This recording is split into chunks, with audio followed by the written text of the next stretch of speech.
IAS అధికారి గిరీష్ పేరు మరోసారి పొలిటికల్ సర్కిల్లో హాట్ టాపిక్ గా మారింది.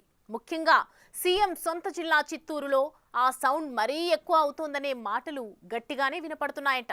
నిజమా, అవునా, అలా జరిగిందా అంటూ కింది స్థాయి కేడర్ నుండి పైనున్న కూటమి నేతల వరకు ఇదే చర్చ నడుస్తోందట. అంతలా ఐఏఎస్ అధికారి గిరీష్ పేరు మరోసారి చర్చకు రావడానికి కారణం ఏంటి? ప్రభుత్వం తీసుకున్న నిర్ణయం ఏంటి? ఐఏఎస్ అధికారి గిరీష్ పేరు మరోసారి ఉమ్మడి చిత్తూరు జిల్లాలో హాట్ టాపిక్ గా మారింది. ముఖ్యంగా ఉమ్మడి చిత్తూరు జిల్లాలోని పొలిటికల్ సర్కిల్లో మరింత చర్చకు దారితీస్తుందట. దానికి కారణం తిరుపతి లోక్సభ నియోజకవర్గం ఉప ఎన్నిక సమయంలో దొంగ ఓటర్ కార్డులు సృష్టించి ఎన్నికలు జరిగాయని ఎన్నికల కమిషన్ సస్పెండ్ చేసిన 2013 బ్యాచ్ ఐఏఎస్ అధికారి పిఎస్ గిరీషాకు ఉపశమనం లభించింది.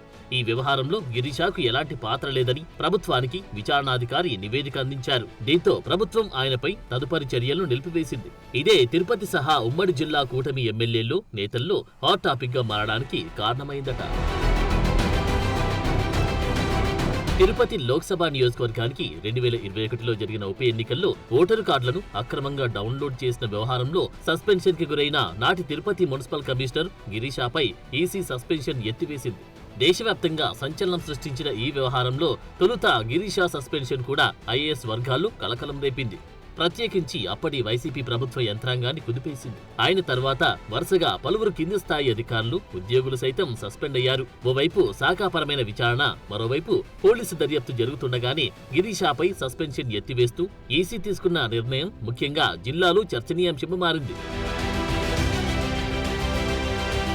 గతంలో పెద్ద ఎత్తున తిరుపతిలో ఓటర్ కార్డులను అక్రమంగా డౌన్లోడ్ చేసిన వైసీపీపై తీవ్రస్థాయిలో ఆరోపణలు చేశారు కూటమి నేతలు. అలాంటిది ఆ వ్యవహారంలో కీలకంగా వ్యవహరించారన్న ఆరోపణలు ఎదుర్కొన్న గిరీషాపై విచారణ పూర్తి కాకుండానే చర్యలు ఉపసంహరించుకోవడం తీవ్ర చర్చనీయాంశంగా మారింది. గిరీషా వ్యవహారంపై ప్రభుత్వం తీసుకున్న నిర్ణయం జిల్లా వ్యాప్తంగా హాట్ టాపిక్ గా మారింది. కూటమి నేతలు అందరూ కూడా ఒక్కసారిగా గిరీషాకు ఉపశమనం అనగానే లేనిపోని అనుమానాలు వ్యక్తం చేస్తున్నారు. తిరుపతి కూటమి నేతలైతే ఒక అడుగు ముందుకేసి అప్పట్లో దొంగ ఓట్ల వ్యవహారంలో పెద్ద ఎత్తున పోరాటం చేశామని, ఇప్పుడు గిరీషాకు ఉపశమనం ఎలా ఇస్తారంటూ బహిరంగంగానే ఆగ్రహం వ్యక్తం చేస్తున్నారు. సోషల్ మీడియాలో అసలు ఏం జరుగుతుందో అర్థం కావడం లేదని తెగ పోస్టులు పెడుతున్నారు.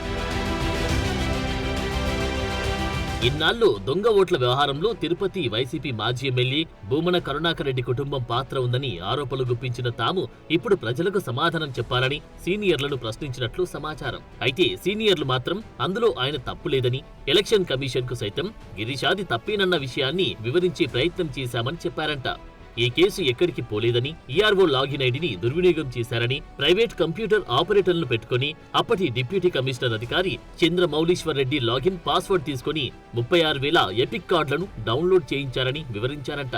దీని వెనుక వైసీపీ నేతలే ఉన్నారని, త్వరలోనే ఆ కేసు వేగవంతమవుతుందని నచ్చజెప్తున్నారట.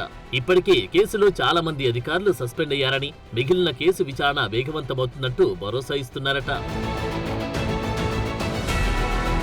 గిరీషా ఇష్యూ కూటమి నేతల్లో ఒక చర్చకు కారణమైతే వైసీపీలో మరో రకమైన భయానికి కారణమైందట. ఆయనపై చర్యలను నిలిపివేసిన నేపథ్యంలో తదుపరి అడుగులను కూటమి ప్రభుత్వం వేగంగా వేసే అవకాశం ఉంటుంది. ఉప ఎన్నికల సమయంలో జరిగినటువంటి తప్పులను గిరీషా ఈసీకి, ప్రభుత్వానికి పూర్తి స్థాయిలో నివేదికలు అందించినట్లుగా సమాచారం రావడంతో వైసీపీ నేతల్లో అలజడి మొదలైందట. మొత్తానికి 2021లో దేశవ్యాప్తంగా సంచలనం రేపిన ఫేక్ ఓటర్ల వ్యవహారం తాజాగా గిరీషాపై చర్యలు కూటమి ప్రభుత్వం ఉపసంహరించుకోవడంతో మరోసారి తెరపైకి వచ్చింది. దీనిపై కూటమి నేతలు ప్రభుత్వ పెద్దలపై పెదవి విరుస్తుంటే వైసీపీ నేతలు ఆందోళనలో ఉన్నారనే చర్చ పొలిటికల్ సర్కిల్స్ లో నడుస్తుందట. మరి చూడాలి తాజా చర్యల తర్వాత ప్రభుత్వం ఈ కేసు విషయంలో ఎలా ముందుకు వెళ్తుందో.